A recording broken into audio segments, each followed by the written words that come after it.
महर्षी public school Amravati. वर्ग 8वा.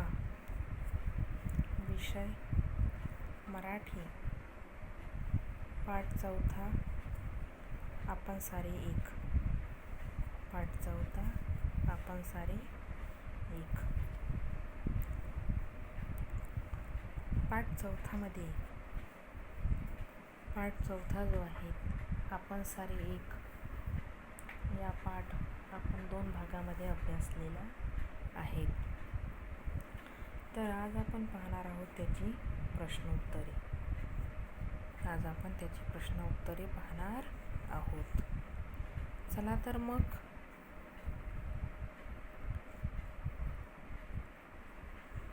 आपण सारे एक हा पाठ आपल्याला चांगल्या पद्धतीने समजलेला आहे. बरोबर आहे. हा जो पाठ आहे हा पाठ आपल्याला चांगल्या पद्धतीने समजलेला आहे. तर या पाठावरील जी प्रश्न उत्तरे आहेत ती प्रश्न उत्तरे आज आपण बघणार आहोत. या पाठावरील जी प्रश्न उत्तरे ती आज आपण बघणार आहोत. तर प्रश्न पहिला, एका शब्दात उत्तरे लिहा. प्रश्न पहिला, एका शब्दात उत्तरे लिहा. एका शब्दात काय लिहा? उत्तरे लिहा. माणसाच्या सौंदर्यात भर घालणारे कोण होते? नयन कुमार. माणसाच्या सौंदर्यात भर घालणारे कोण? नयन कुमार. दुसरं आहेत माणसाच्या जीवन व्यवहारात मदत करणारी कर्णिका. कोण? कर्णिका.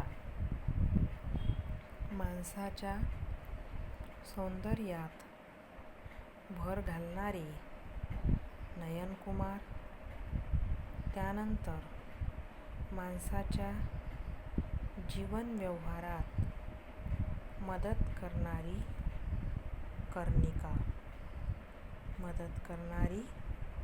कर्णिका. वास घेण्याचे जास्तीचे काम करणारी. कोण घेते वास?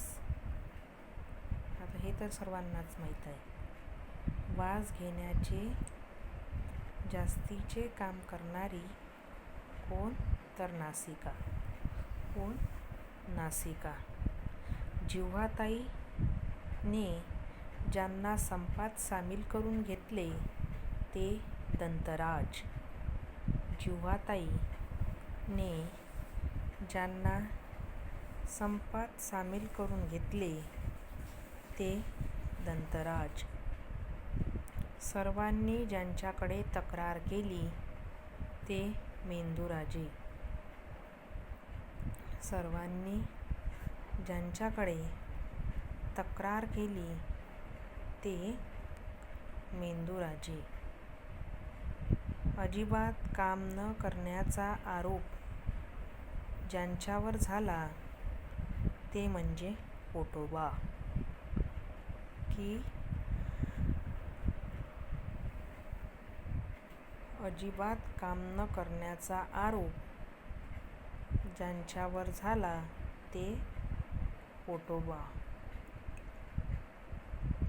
तर एका शब्दातली जी उत्तरे आहेत ती एका शब्दातली उत्तरे आपण बघितलेली आहे.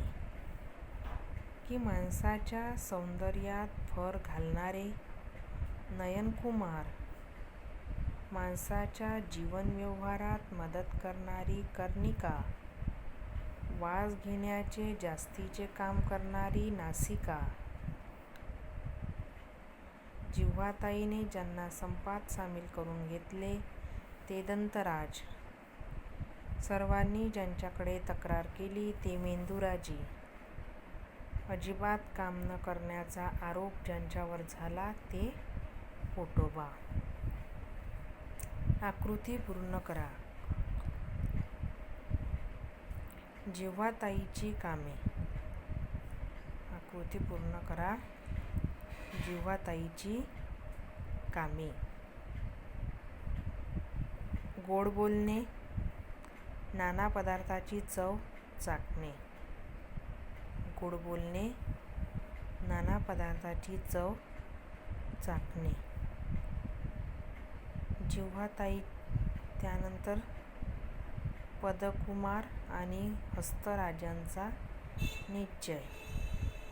पदकुमार आणि हस्तराजांचा निश्चय. त्यानंतर आहे जिव्हाताईची तक्रार.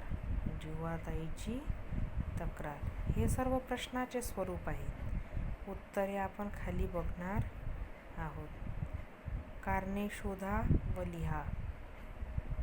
जिव्हाताई गप्प आहे कारण.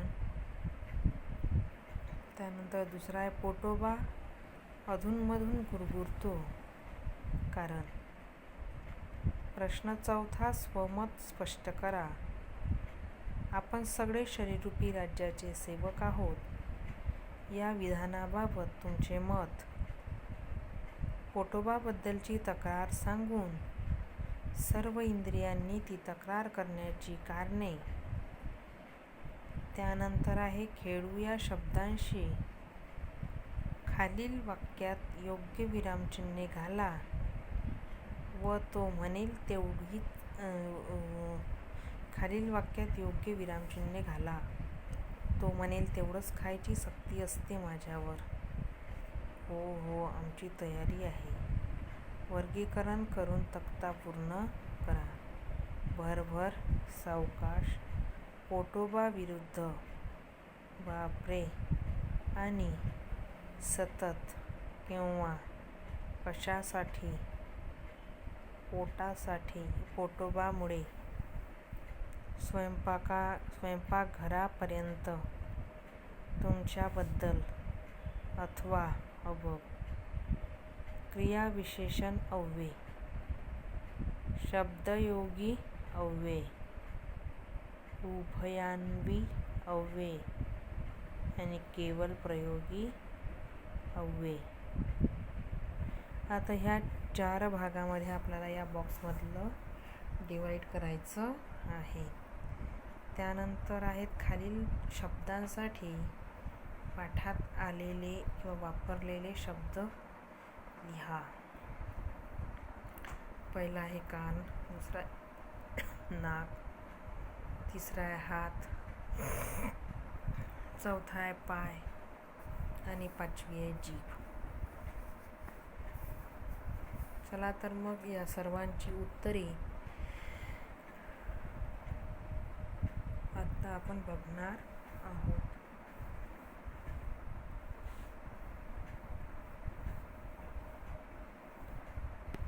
माणसाच्या सौंदर्यात भर घालणारे नयनकुमार. माणसाच्या जीवनव्यवहारात मदत करणारी कर्णिका. वास घेण्याचे जास्तीचे काम करणारी नासिका. जिव्हाताईने ज्यांना संपात सामील करून घेतले ते म्हणजे दंतराज. सर्वांनी ज्यांच्याकडे तक्रार केली ते मेंदुराजे. अजिबात काम न करण्याचा आरोप ज्यांच्यावर झाला ते पोटोबा. प्रश्न दुसरा. आकृती पूर्ण करा. 1. जिव्हाताईची कामे. गोड बोलणे, नाना पदार्थाची चव चाखणे. पदकुमार आणि हस्तराजांचा निश्चय. मी घास उचलणार नाही. मी स्वयंपाकघरापर्यंत जाणार नाही. कारणे शोधा व लिहा. कारणे शोधा व लिहा. जिव्हाताई गप्प आहे कारण तिला पोटोबा खवय्येची चीड येत होती. जिव्हाताई गप्प आहे कारण तिला पोटोबा खवय्येची चीड येत होती. पोटोबा अधूनमधून गुरगुरतो. पोटोबा अधूनमधून गुरगुरतो कारण ती त्याची सवय आहे. ती त्याची काय आहे? सवय आहे. व शरीराचे राज्य सुरळीत चालावे. शरीराचे राज्य सुरळीत चालावे म्हणून तो अधूनमधून काय करतो? गुरगुरतो. स्वमत स्पष्ट करा. आपण नंतर ते बघणार आहोत. स्वमत आपण घेतलेलं आहे. पहिले हे छोट्या मोठ्या ज्या गोष्टी आहेत त्या पहिले आपण शिकून घेऊया. स्वमत स्पष्ट करा. आपण सगळे शरीररूपी राज्याचे सेवक आहोत. या विधानाबाबत तुमचे मत. पोटोबाबद्दलची तक्रार सांगून सर्व इंद्रियांनी तक्रार करण्याची कारणे. त्यानंतर आहे खेळू या शब्दांशी. खालील वाक्यात योग्य विरामचिन्हे घाला. तो म्हणेल तेवढंच खायची सक्ती असते माझ्यावर. माझ्यावर झाल्यानंतर काय करायचं? उद्गारवाचक चिन्ह द्यायचं. त्यानंतर हो हो आमची तयारी आहे. होच्या नंतर कॉमा. होच्या नंतर कॉमा आमची तयारी आहे. आहेच्या नंतर पूर्णविराम. वर्गीकरण करून तक्ता पूर्ण करा. वर्गीकरण करून तक्ता पूर्ण करा. भरभर, सावकाश, पोटोबा विरुद्ध, बापरे, आणि, सतत, किंवा, कशासाठी, पोटोबामुळे, स्वयंपाकघरापर्यंत, तुमच्याबद्दल अथवा अबब. म्हणजे हे जे दिलेला होता बॉक्समध्ये तो आपल्याला या डबेत कन्वर्ट करायचं आता. ह्या ज्या खालच्या बॉक्समध्ये कन्वर्ट करायचं होता. आता भरभर, सावकाश, पोटोबा विरुद्ध, बापरे, आणि, सतत, किंवा, कशासाठी, पोटोबामुळे, स्वयंपाकघरापर्यंत, तुमच्याबद्दल अथवा आणि अबब. क्रियाविशेषण अव्यय. भरभर, सावकाश, सतत. क्रिया ज्याला म्हणतो आपण, क्रिया दाखवलेली असतात. भरभर चालण्याची क्रिया भरभर, चालण्याची क्रिया सावकाश असू शकते. नेहमी नेहमी, सतत सतत, वारंवार ह्या ज्या गोष्टी आहेत ते यामध्ये येतात. कशासाठी. त्यानंतर आहे शब्दयोगी अव्यय. म्हणजे एखाद्या विशेषणाला कोणतंही एक क्रियाविशेषण लागून आलं की समजायचं काय आहे त्या विशेषण अव्यय लागून आलं तर ते शब्दयोगी अव्यय असे म्हणतात. आता उदाहरणार्थ आहे पोटोबा विरुद्ध. पोटोबा आहे परंतु कशा विरुद्ध? पोटोबा विरुद्ध. विरुद्ध हा शब्द त्याला लागून आलेला आहे. कशासाठी?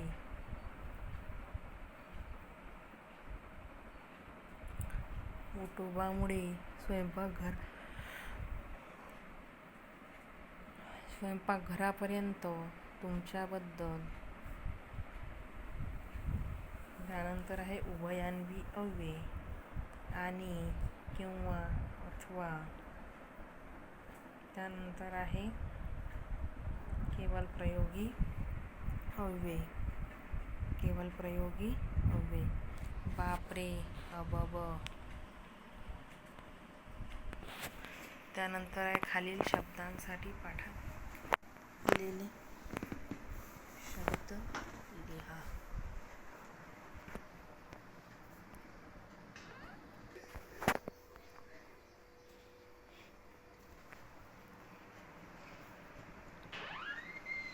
खालील शब्दांसाठी पाठात आलेले शब्द लिहा.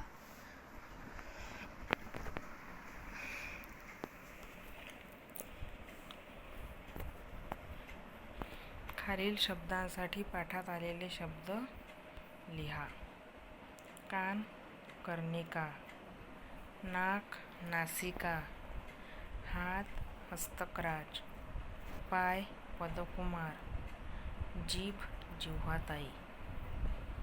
त्यानंतर आहे आपण सगळे शरीररूपी राज्याचे सेवक आहोत. या विधानाबाबत तुमचे मत लिहा. या नाटिकेमध्ये शरीराच्या काही अवयवांचा संवाद आहे. त्यामध्ये बरीचशी इंद्रिये पोटाविषयी तक्रार करीत आहेत की आम्ही सर्व कामे करतो व पोट आयते बसून खाते. ही तक्रार जेव्हा मेंदूराजांकडे जाते तेव्हा मेंदूराजे सर्वांना समजवतात की हे शरीररूपी राज्य आहेत. यातील प्रत्येक अवयवाला नेमून दिलेली कामे आहेत. पोट हे प्रत्येक काम करताना दिसत नाही, पण ते सर्व अवयवांना जीवन पुरवते. त्याने जर त्याचे काम बंद केले तर सारे अवयव निकामी होतील. हा विचार पटवताना मेंदूराजे म्हणतात की आपण सगळे शरीररूपी राज्याचे सेवक आहोत. या त्यांच्या बोलण्यातून एकजुटीची शिकवण मिळते. लेखकांनी या नाटिकेतून भारतीय एकात्मतेचे तत्त्व मांडले आहेत. त्यानंतर आहे पोटोबाबद्दल तक्रार सांगून सर्व इंद्रियांनी ती तक्रार करण्याची कारणे स्पष्ट करा. सर्व इंद्रियांना पोटोबाबद्दल राग होता. सर्व इंद्रियांना पोटोबाबद्दल काय होता? राग होता. पोटोबामुळे सगळ्यांची फरफट होते. पोटोबामुळे सगळ्यांची काय होते? फरफट होते. आणि मान सन्मान मात्र पोटोबाला मिळतो. आणि मान सन्मान मात्र कोणाला मिळतो? पोटोबाला मिळतो. अशी जिव्हाताईची तक्रार होती. जिव्हाताईची तक्रार होती. जरा जास्त खाल्ले की पोटोबा गुरगुरतो. जरा जास्त खाल्ले की पोटोबा गुरगुरतो. याची चीड तिला येईल. कर्णिका म्हणाली, पोटोबा महाशय नुसतं बसून खातात. पदकुमार म्हणाला, सगळ्यांवर पोटोबा उगाचच गुरगुरतो नि आम्हाला राबवून घेतो. सर्वांचे पोटोबाविषयी असे म्हणणे होते की आम्ही सारे रात्रंदिवस काम करतो, पण पोटोबा मात्र काहीच काम करीत नाहीत. म्हणून त्याला अद्दल घडवण्याची मेंदूराजेंकडे पोटोबाची तक्रार करायचे सर्व इंद्रियांनी ठरवले. म्हणजे हा जो प्रश्न आहे की पोटोबाबद्दल तक्रार सांगून सर्व इंद्रियांनी ती तक्रार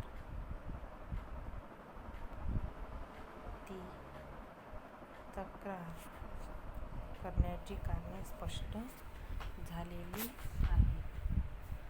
की सर्व इंद्रियांना पोटोबाबद्दल काय होता? राग होता. पोटोबामुळे सगळ्यांची काय होते? फरफट होते, भटकंती होते. आणि मान सन्मान मात्र कोणाला मिळतो? पोटोबाला मिळतो. अशी जिव्हाताईची काय होती? तक्रार होती. जरा जास्तच खाल्ले की पोटोबा गुरगुरतो. याची चीड तिला येई. कर्णिका म्हणाली, पोटोबा महाशय नुसतं बसून खातात. पदकुमार म्हणाला, सगळ्यांवर पोटोबा उगाचच गुरगुरतो नि आम्हाला राबवून घेतो. सर्वांचे पोटोबाविषयी असे म्हणणे होते की आम्ही सारे रात्रंदिवस काम करतो, पण पोटोबा मात्र काहीच काम करीत नाही, म्हणून त्याला अद्दल घडवण्यासाठी मेंदूराजांकडे पोटोबाची तक्रार करायचे सर्व इंद्रियांनी ठरवले. असा हा जो भाग आहे प्रश्नांचा, तर हा भाग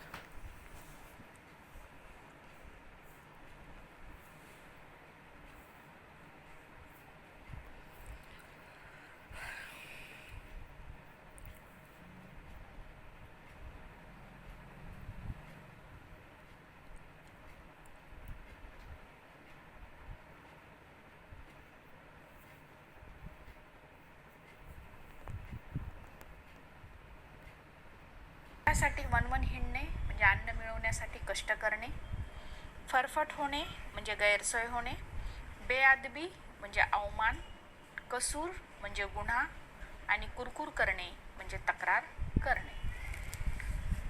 तर आपण सारे 1चे स्वाध्याय पाहूया. प्रश्न पहिला आहे, एका वाक्यात एका शब्दात उत्तरे लिहा. आपल्याला इथे एका शब्दात उत्तरं लिहायची आहेत. माणसाच्या सौंदर्यात भर घालणारे. आता आपण पाठ शिकताना पाहिले की माणसाच्या सौंदर्यात भर कोण घालतं? नयनकुमार. नयनकुमार म्हणजे डोळ्यामुळं आपल्या सौंदर्यात काय पडते? भर पडते. त्यानंतर माणसाच्या जीवन व्यवहारात मदत करणारी. माणसाचा जो जीवन व्यवहार आहे, रोजचं जीवन, त्याच्यात मदत करणारी कोण आहे? कर्णिका म्हणजेच कान. कर्णिका आपल्याला मदत करते. ऐकण्याचं सर्वात महत्त्वाचं काम ती करते. त्यानंतर वास घेण्याचे जास्तीचे काम करणारी नासिका. जीवाताईने ज्यांना संपात सामील करून घेतले ते, म्हणजे जीवाताई तर संपात सामील झालीच, परंतु आणखीन तिने कोणाला सामील करून घेतले आपल्यासोबत? हस्तकराजला, म्हणजे हाताला तिने संपात सामील करून घेतले. त्यानंतर सर्वांनी ज्यांच्याकडे तक्रार केली ते सगळेजण मिळून तक्रार कोणाकडे केली? मेंदूराजेकडे. अजिबात काम न करण्याचा आरोप ज्यांच्यावर झाला ते कोणावर झाला? अजिबात काम न करण्याचा आरोप पोटोबा यांच्यावर झाला. अशा पद्धतीने आपण हे प्रश्न पूर्ण केलेले आहेत. त्यानंतर नेक्स्ट प्रश्न आहे जीवाताईची कामे.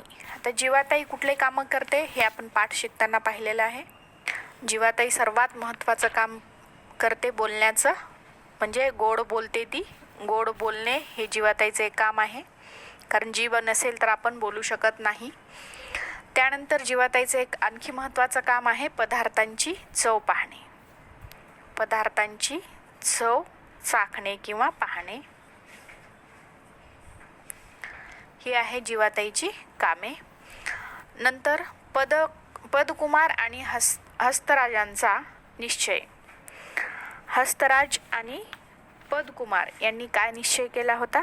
आपल्याला माहिती आहे, पाठ पाहताना आपण शिकलेलं आहे की पदकुमार आणि हस्तराज यांनी निश्चय केला होता की स्वयंपाकघरात जाणार नाही, कारण पोटोबाला अद्दल घडवण्यासाठी त्यांनी म्हटलं होतं की स्वयंपाकघरात जाणार नाही.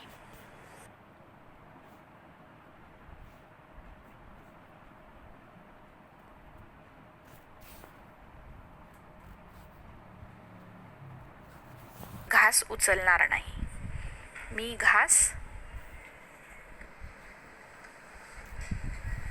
घास उचलणार नाही.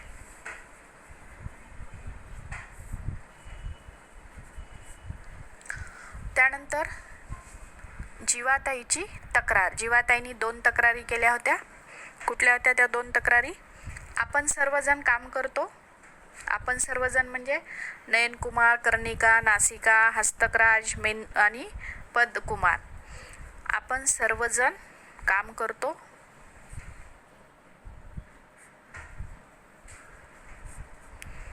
आणि पोटोबा मात्र आयते बसून खातो. पोटोबा मात्र आयते बसून खातो. अशी तक्रार जीवाताईंनी पोटोबाबद्दल केली होती. त्यानंतर नेक्स्ट क्वेश्चन, कारणे शोधा व लिहा.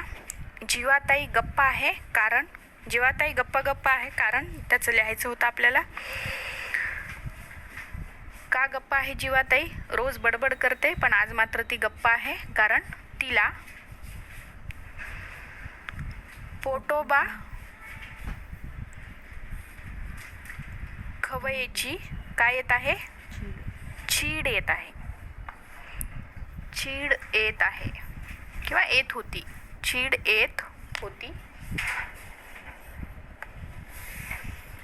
त्यानंतर नेक्स्ट आहे, पोटोबा अधूनमधून गुरगुरतो कारण.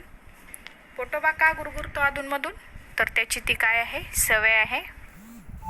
त्याची ती सवय आहे आणि तो स्वतःवरच गुरगुरतो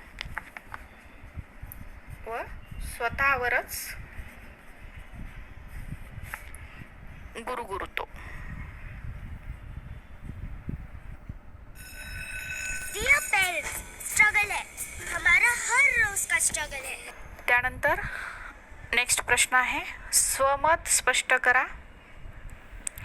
आपण सगळे शरीररूपी राज्याचे सेवक आहोत या विधानाबाबत तुमचे मत सांगा. आता इथं तुमचं मत सांगायचं आहे. मी माझं स्वतःचं मत सांगणार आहे. यात तुम्ही तुमचं चेंजेस करून तुम्ही स्वतःचं मतसुद्धा इथे सांगू शकता. मला जे वाटतं ते मी इथे सांगणार आहे. आपण सगळे शरीररूपी राज्याचे सेवक आहोत. आता ही सदर नाटिका जी आहे, आपण सारे एक, ही एक नाटिका आहे ज्याच्यामध्ये शामराव, रामराव, कर्णिका, नासिका, हस्तराज, पदकुमार आणि पोटोबा यांचं आपल्याला काय भेटत आहे? म्हणणं काय आहे ते आपल्याला या नाटिकेतून पाहायला मिळतं. तर सदर नाटिकेमध्ये अवयवांचे जे भाग आहेत, अवयवांचे भाग यांचे संवाद आपल्याला पाहायला मिळतो. त्यामध्ये बरीचशी जी आहेत ते इंद्रिय पोटाविषयी तक्रार करीत आहेत. म्हणजे इंद्रिय पोट जो आहे त्याच्याविषयी काय करतायत? तक्रार करत आहेत की तो काहीच काम करत नाही आणि आम्हीच सगळेजण काम करतो. नयनकुमार, नासिका, कर्णिका यांचं सगळ्यांचं म्हणणं असं आहे, पदकुमार, हस्तराज या सर्वांचं म्हणणं असं आहे की आम्ही सर्वजण काम करतो पण पोटोबा मात्र फक्त आयते खातो किंवा बसून खातो. आणि ही जी तक्रार आहे, ही तक्रार सर्वजण मिळून मेंदूराजाकडे करतात. तेव्हा मेंदूराज सर्वांना समजावतात की आपलं जे शरीर आहे, हे शरीर एक राज्य आहे आणि या शरीररूपी राज्याचे आपण सर्वजण काय आहोत? सेवक आहोत. आणि त्यात प्रत्येक अवयवाला सेवक आहोत आपण. म्हणजे त्या प्रत्येक अवयवाला, म्हणजे नाक असेल, कान असेल, जीभ असेल, हात असेल, पाय असेल, हे शरीराचे आपले अवयव आहेत आणि या अवयवाला प्रत्येकाला नेमून दिलेली कामं आहेत. आणि पोटोबा मात्र काम करताना दिसत नाही. त्याचं काम जरी दिसत नसलं तरी तो सर्वांना काय करतो? जीवन रस पुरवतो. म्हणजे आपण जे अन्न सेवन करतो त्या अन्न सेवनाचं रूपांतर रसामध्ये करून शरीराच्या सर्व अवयवांना पुरवठा करण्याचं काम जे आहे ते पोट करतं. आणि ते पोट जीवनरस सर्व अवयवांना पुरवतं. म्हणूनच सर्व अवयव काय असतात? जिवंत असतात. त्यांचं काम व्यवस्थित ते करतात. ते प्रफुल्लित राहतात. आणि पोट जर काम करत नसेल तर यांना जीवनरस मिळणार नाही. ते सर्वजण काय होतील? सुकून जातील, त्यांच्या चेहऱ्यावर तेज राहणार नाही असं पोटोबा मेंदूराजांना पटवून सांगतात. आणि हा जो विचार आहे, हा विचार मेंदूराजे सर्व अवयवांना पटवून सांगतात की पोटोबांनी जर काम बंद केलं तर सर्व अवयव काय होतील, निष्क्रिय होतील, निकामी होतील आणि आपण सर्वजण या शरीररूपी राज्याचे सेवक आहोत आणि आपल्या सर्वांना मिळून हे काय करायचं आहे, शरीराचं राज्य आपल्याला चालवायचं आहे. आणि हे राज्य चालवत असताना आपण सर्वजण एकजूट राहिलं पाहिजे. हे तत्व लेखकांनी या सदर नाटिकेमधून मांडलेलं आहे. यामध्ये या उत्तरामध्ये तुम्ही स्वतःचंही मत आणखीन इन्क्लूड करू शकता. त्यानंतर सेकंड प्रश्न आहे, पोटोबाबद्दलची तक्रार सांगून सर्व इंद्रियांनी ती तक्रार करण्याची कारणे. याबद्दल आपल्याला स्वमत स्पष्ट करायचं आहे. आता पोटोबाबद्दलची तक्रार काय केली होती? पोटोबाबद्दलची तक्रार सर्व इंद्रियांनी ते आपल्याला इथे सांगायचे आहे आणि त्याचं कारणही सांगायचं आहे. सर्व इंद्रियांनी पोटोबाला रागवलं होतं किंवा पोटोबामुळे सगळ्यांची फरफट होते. आम्ही सर्वजण काम करतो पण पोटोबा मात्र आयते खातो आणि मानसन्मान मात्र सर्व पोटोबाला मिळतो, अशी जीवाताईंनी तक्रार केली होती. जरा जास्त खाल्ले की पोटोबा गुरगुरतो याची तिला चीड येत होती. कर्णिकेला असं वाटत होतं की पोटोबा महाशय नुसते बसून खातात. पदकुमारला वाटत होते की सगळ्यावर पोटोबा उगाचच गुरगुरतो आणि सर्वांना राबवून घेतो, सर्वांना कामे लावतो. सर्वांचे पोटोबाविषयी असे म्हणणे होते की आम्ही सर्वजण रात्रंदिवस काम करतो पण पोटोबा मात्र काहीच काम करत नाही आणि म्हणून त्याला अद्दल घडवण्यासाठी, पोटोबाला अद्दल घडवण्यासाठी मेंदूराजाकडे पोटोबाची तक्रार करायचे सर्व इंद्रियांनी काय केले होते, ठरवले होते. हे माझं स्वमत आहे. यात तुम्ही तुमचे विचार किंवा तुमचं मत मांडू शकता. त्यानंतर खेळूया शब्दांशी. खालील वाक्यात योग्य विरामचिन्हे घाला. आता विरामचिन्हे म्हणजे आपल्याला स्वल्पविराम, पूर्णविराम, अपॉस्ट्रॉफी ज्याला आपण अवतरण चिन्ह म्हणतो, कॉमा. आता हे जे गोष्टी आहेत, हे जे चिन्हे आहेत, हे चिन्हे आपण वाक्य बोलताना किंवा वाक्य म्हणताना आपल्याला वाक्य कसं म्हणायचं या म्हणण्यानुसार आपल्याला योग्य ते विरामचिन्हे तिथे घालायचे आहेत. म्हणजे आपले जे वाचनाचा आरोह अवरोह आहे त्याचा वापर करून आपल्याला विरामचिन्ह योग्य पद्धतीने टाकायचे आहेत. तर पहिलं वाक्य काय आहे? पहिलं वाक्य आहे, तो म्हणेल तेवढंच खायची सक्ती असते माझ्यावर. तो म्हणेल तेवढंच खायची सक्ती असते माझ्यावर. हे वाक्य आपल्याला दिलेलं आहे आणि या वाक्यामध्ये आपल्याला योग्य विरामचिन्हे काय करायचे आहेत, टाकायची आहेत. चला तर मग योग्य विरामचिन्हे टाकूया. आता पहा, तो म्हणेल तेवढंच खायची सक्ती असते माझ्यावर.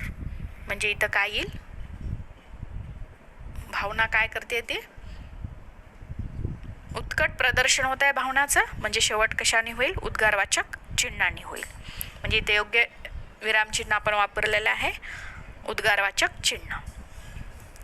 त्यानंतर नेक्स्ट वाक्य आहे, हो हो आमची तयारी आहे. आता हो हो हा जो शब्द आहे तो 2 वेळेस आलेला आहे म्हणून आपल्याला काय करायला, हो आणि होच्या मध्ये स्वल्पविराम द्यावा लागेल ज्याला आपण कॉमा म्हणतो. त्यानंतर हो हो हो आमची तयारी आहे. म्हणजे होच्या नंतर सुद्धा काय येईल, स्वल्पविराम येईल आणि वाक्याचा जो शेवट आहे तो कशाने येईल, पूर्णविरामाने येईल. म्हणजे फुल स्टॉप म्हणतो आपण त्याला. म्हणजे वाक्यात 2 स्वल्पविराम आणि शेवटचं जे वाक्य संपल्यानंतर आपल्याला काय करावं लागतं, पूर्णविराम द्यावा लागतो. हो हो आमची तयारी आहे. अशा पद्धतीने आपण योग्य विरामचिन्हे इथे वापरलेली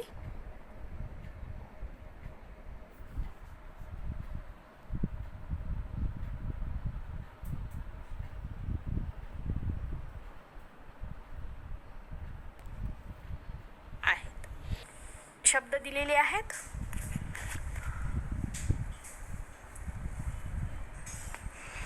वर्गीकरण करून तक्ता पूर्ण करा. तक्ता दिलेला आहे आपल्याला आणि काही शब्द दिलेले आहेत, त्या शब्दाचं आपल्याला वर्गीकरण करायचं आहे आणि हा तक्ता पूर्ण करायचा आहे. आता वर्गीकरण करताना आपल्याला 4 टेबल दिसत आहेत, इथे 4 रखाने दिसत आहेत. क्रियाविशेषण अव्यय, शब्दयोगी अव्यय, उभयान्वयी अव्यय, केवल प्रयोगी अव्यय. आता हे 4 अव्ययामध्ये वरील शब्द कोणत्या अव्ययात बसतात त्याचं वर्गीकरण आपल्याला करायचं आहे. पहिला शब्द आहे भरभर. आता भरभर हा शब्द काय सांगतो? भरभर चालणे, म्हणजे चालणे या क्रियापदाबद्दल भरभर काय सांगतोय? विशेष माहिती सांगतोय. मी उदाहरण घेऊन तुम्हाला स्पष्ट म्हणजे समजावं म्हणून उदाहरणासह स्पष्ट करत आहे. भरभर चालणे म्हणजे चालणे ही क्रिया आहे आणि चालणे क्रियापदाबद्दल भरभर ही विशेष माहिती मिळत आहे. म्हणजे क्रियापदाबद्दल विशेष माहिती देणाऱ्या शब्दाला आपण काय म्हणतो? क्रियाविशेषण अव्यय म्हणतो. आणि म्हणून भरभर हे कशात येईल? मग क्रियाविशेषण अव्ययात येईल. जसं आपण भरभर चालतो त्याच्या विरुद्ध आपण सावकाश पण चालतो, म्हणून सावकाश हे सुद्धा काय येईल? क्रियाविशेषण अव्यय येईल. सावकाश चालणे, चालण्याची क्रिया कशी आहे? सावकाश, म्हणजे सावकाश हे सुद्धा काय आहे? क्रियाविशेषण अव्यय. एक तुम्हाला लक्षात ठेवायचं आहे, क्रियापदाबद्दल विशेष माहिती सांगणाऱ्या शब्दाला आपल्याला क्रियाविशेषण अव्यय म्हणायचं आहे. भरभर, सावकाश हे क्रियापदाबद्दल विशेष माहिती सांगतात, म्हणून आपण त्याला क्रियाविशेषण अव्ययाच्या गटात लिहिलेलं आहे. त्यानंतर शब्दयोगी अव्यय. पोटोबा विरुद्ध. आता पोटोबा हे काय आहे? नाम आहे. नाम किंवा सर्वनाम यांना जोडून जो शब्द येतो त्याला आपण शब्द योगी. योगी हा शब्द काय सांगतो? योगी म्हणजे एकत्र किंवा मिळून येणे. तर नाम आणि सर्वनामासोबत, नाम असेल किंवा सर्वनाम असेल त्याच्यासोबत येणाऱ्या शब्दाला आपण काय म्हणतो? शब्दयोगी अव्यय म्हणतो. आता पोटोबा हा नाम आहे. पोटोबा विरुद्ध, विरुद्ध हा शब्द पोटोबाला जोडून आलाय, म्हणजे तो काय असणार आहे? शब्दयोगी अव्यय असणार आहे. पोटोबा विरुद्ध. त्यानंतर बापरे. आता बापरे हा जो शब्द आहे, हा शब्द जेव्हा आपल्याला अति आनंद होतो किंवा अति दुःख होतं किंवा आपण जे एक्सप्रेस होतो तेव्हा बापरे हा शब्द आपण वापरतो, म्हणजे त्याला आपल्याला काय म्हणायचं आहे? केवल प्रयोगी अव्यय. बापरे केवढा मोठा हा साप, असं आपण म्हणतो, म्हणजे आश्चर्य व्यक्त करतो तिथे.